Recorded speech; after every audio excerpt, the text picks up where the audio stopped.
رسول اللہ صلی اللہ علیہ وآلہ وسلم نے صحابہ سے دریافت فرمایا، کیا تم جانتے ہو کہ مفلس کون ہے؟ صحابہ نے عرض کی، ہمارے نزدیک تو مفلس وہ ہے جس کے پاس نہ درم و دولت ہو نہ ساز و سامان۔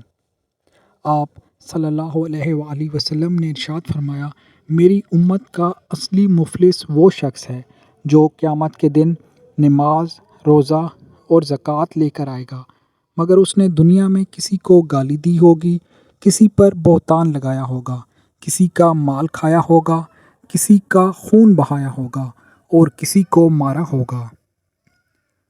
چنانچہ اس کی نیکیاں ان مظلوموں میں بانٹ دی جائیں گی، مگر مکمل ادائیگی سے پہلے ہی اس کی ساری نیکیاں ختم ہو جائیں گی۔